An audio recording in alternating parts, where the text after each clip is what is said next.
Mr. Chair, baka hindi niyo alam na si Secretary Dizon, kamag-anak ko ito eh. Dizon ako eh, sa aking ina. Taga Angeles ang nanay ko, Dizon din siya. Kaya kung magtawag kami, pinsan. Isang linggo, isang buwan ka pa lang sa Isang buwan pa lang departamento. po, mahigit.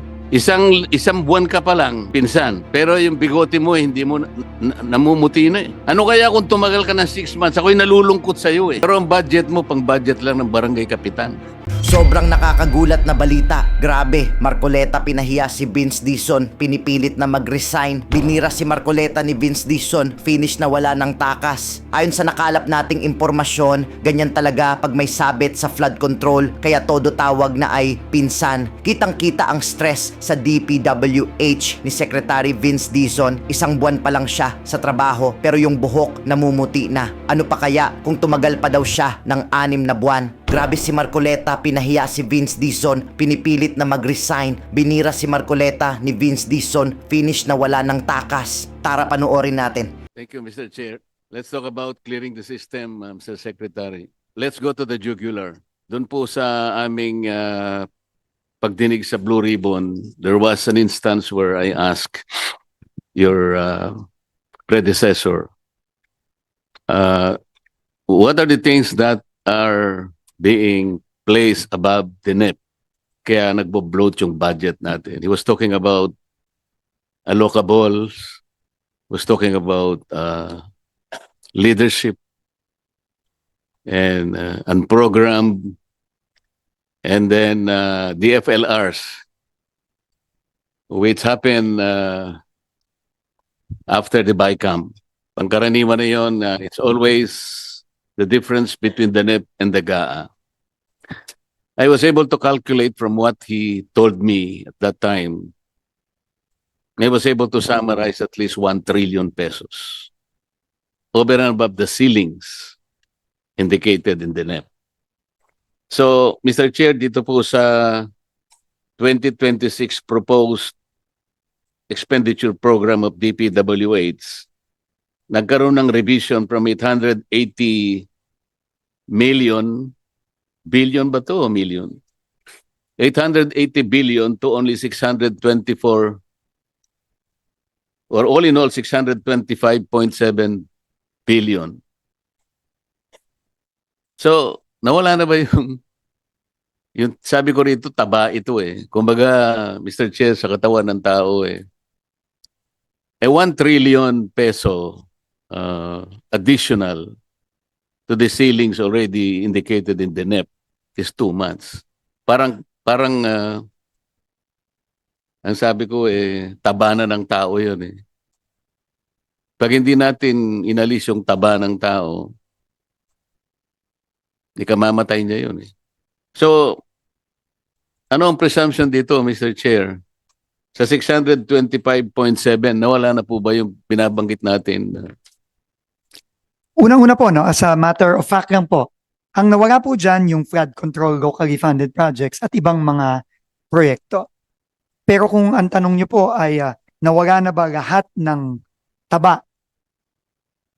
Tingin ko po, base lang po sa pinakita sa atin ni Chairman ngayon, hindi po totoo yan at meron pa rin pong taba. So, ibig At kailangan sabihin po, pong- hindi natin talaga na i-strike yung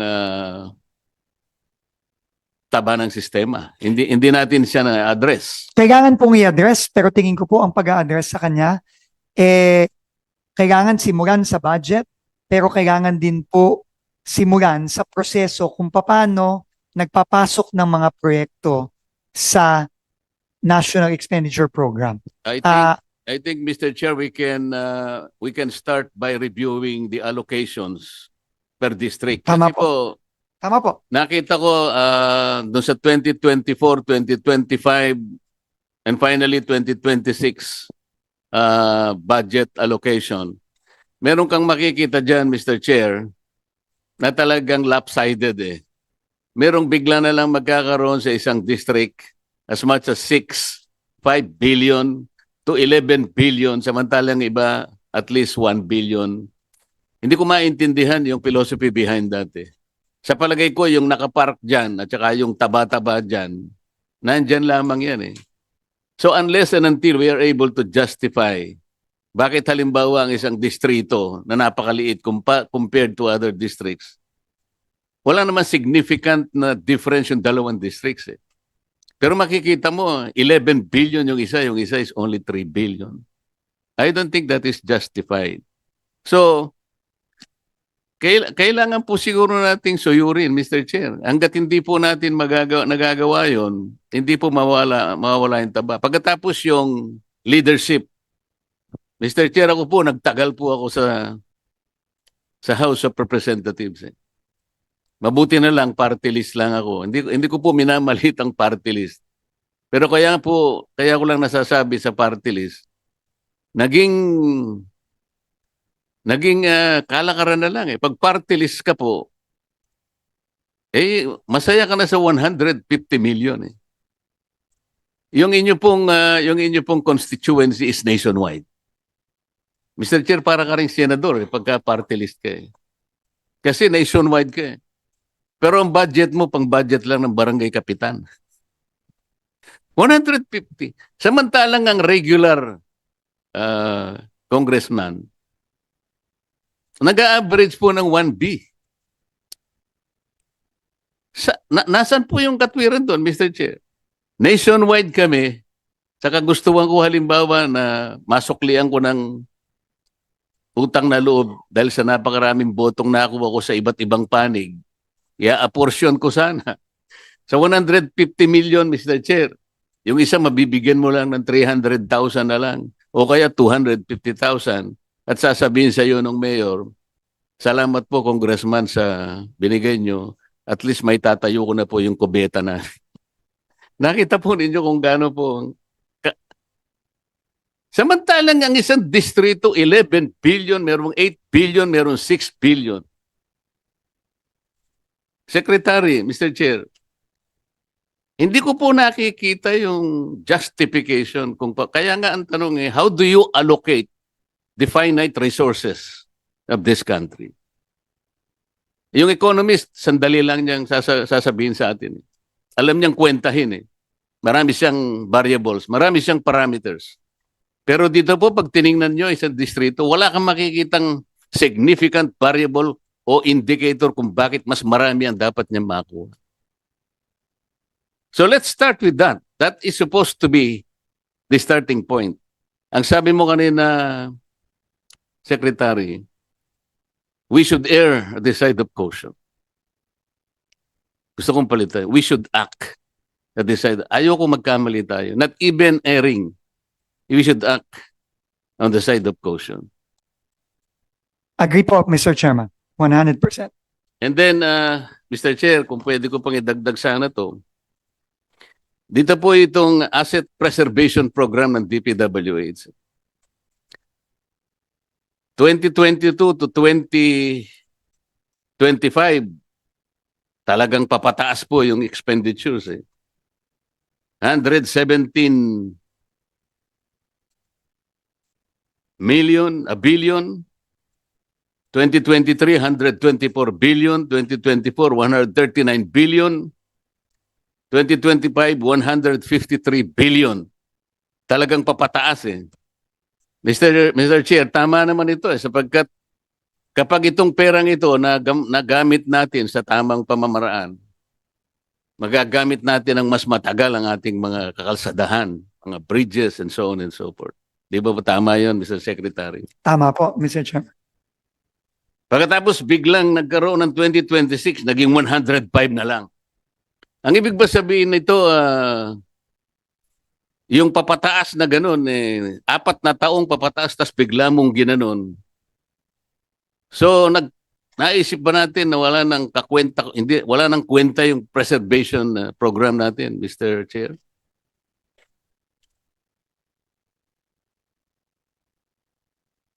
Mr. Chairman, no, in fairness po, no, yung original po ay 105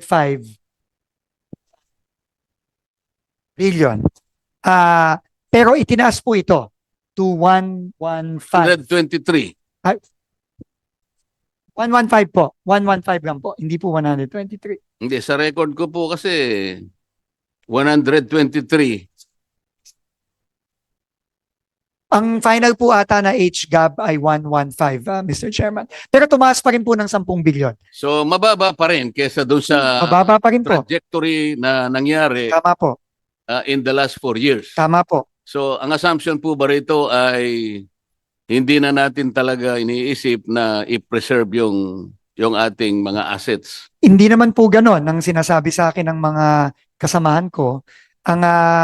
Ito lang po talaga, ang unang-una, ito po ang inapprove lang ng Department of Budget and Management nung sinubmit ng DPWH sa kanya ang asset preservation. In fact, ang inapprove lang po 105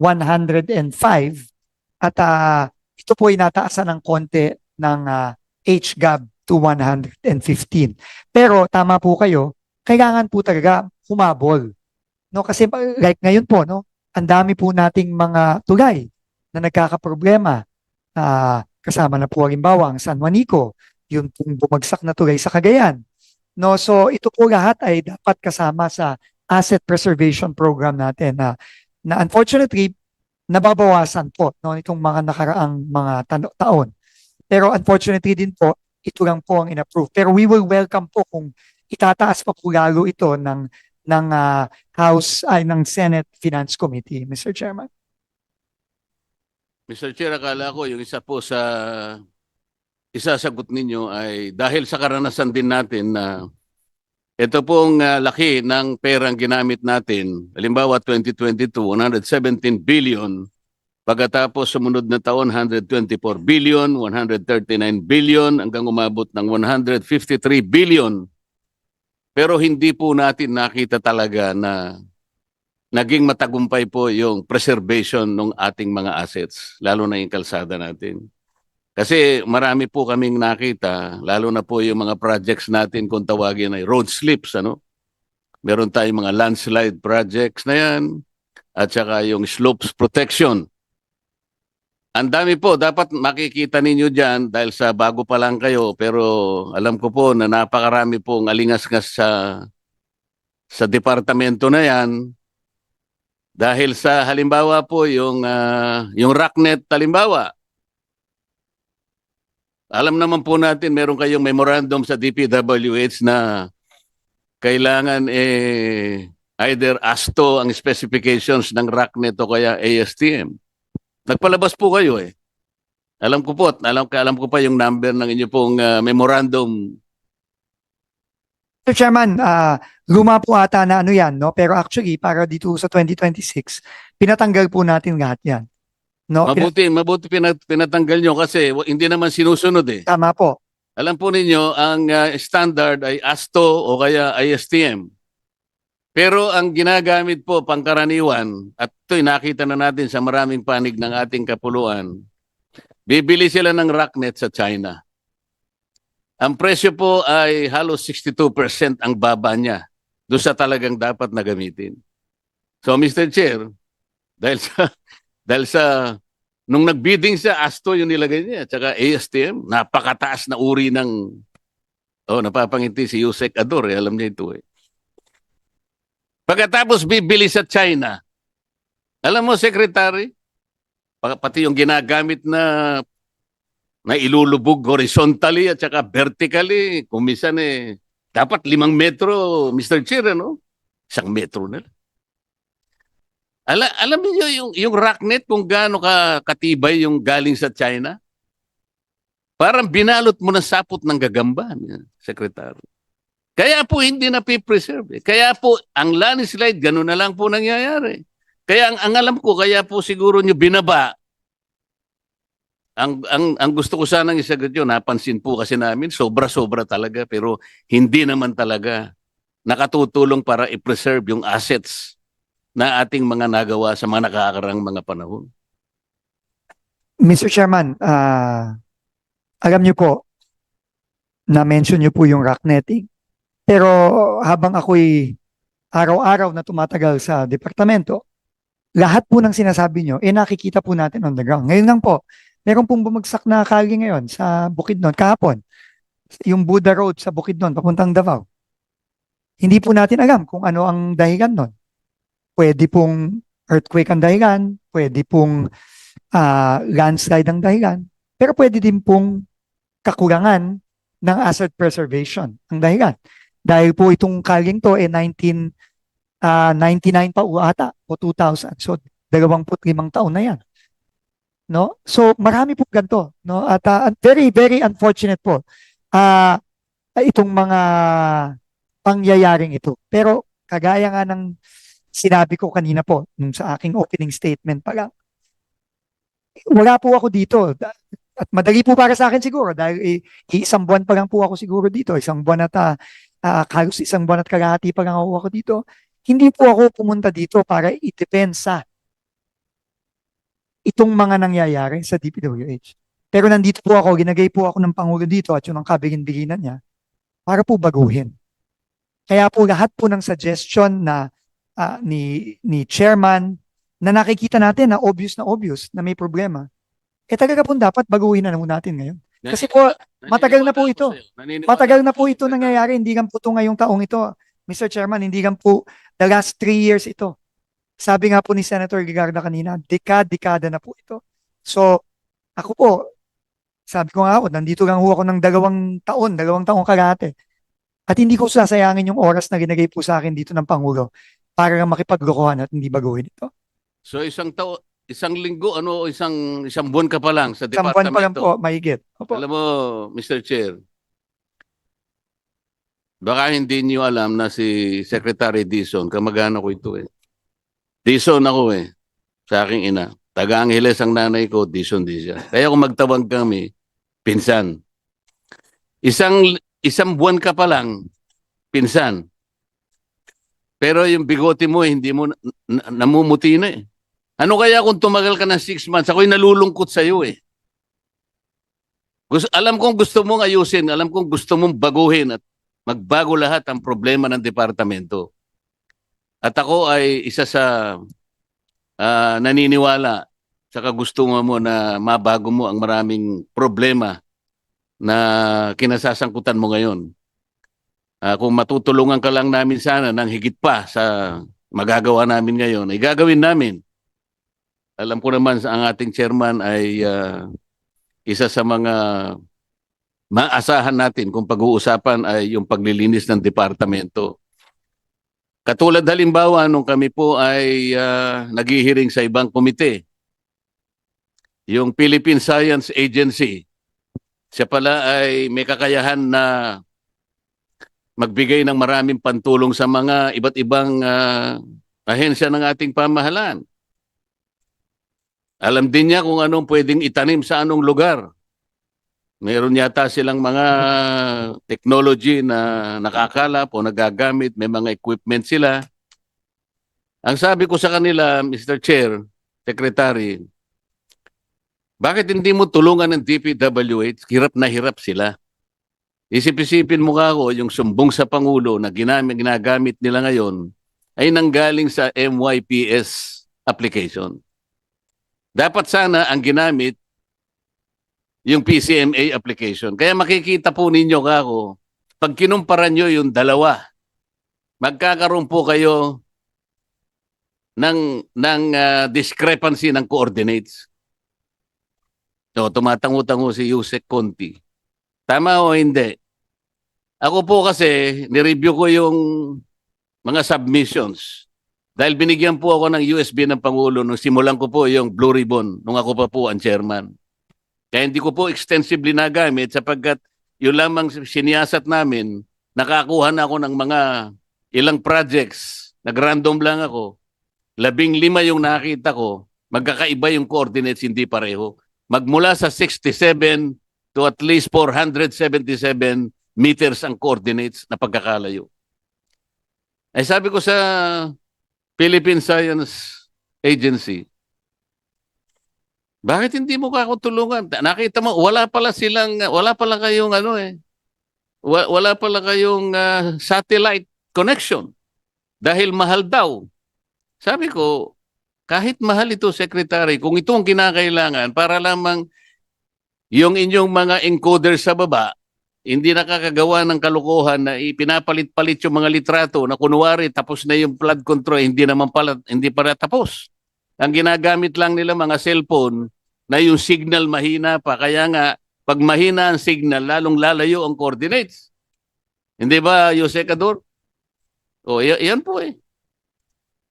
Isip-isipin na, sasabihin po ninyo na sa PCMA po, real time. Wala pong real time.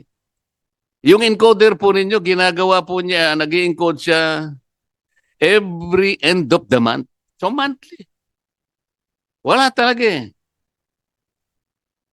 Sa totoo lamang po, wala ni isa man na po pwedeng sabihin natin real time kung anong nangyayari on the ground. Ito yung kinakailangan pong gawin. Nabiro ko pa nga po sila eh. Hinahanap po namin kako yung mali-maletang pera na nakatago sa mga iba't ibang lugar. Na nakolekta nila sa flood control. Pwede po ba niyong malaman sa magitan ng inyong equipment kung nasaan ang mga perang ito? Kahit na biro lang nasasabi namin, Secretary, sapagkat kailangan po nating gawin lahat. Ang lahat ng kaparaanan, maitama lang natin ang maraming dapat itama. Hindi natin magagawa. Siguro magtatagal bago natin magawa. Ngunit kapag naumpisaan natin by acting on the side of caution, not erring on the side of caution, yun po ang dapat natin gawin, Mr. Secretary. Mr. Chairman, we agree po, no? 100%. At ang Pangulo po mismo, yun po ang direktibang binigay niya sa akin nung bago po kumupo. At yun po ang pipilitin natin gawin. Of course, with the help po ng ating komite, ng ating mga ibang opisyalis po. Kasama na rin po ang Philippine Space Agency dahil ang satellite feed po na real time, kung mayroon kahit na hindi yan araw-araw, kahit na once a week lang o once every 2 weeks, napakalaking bagay na po nun kung magagawa po natin yan.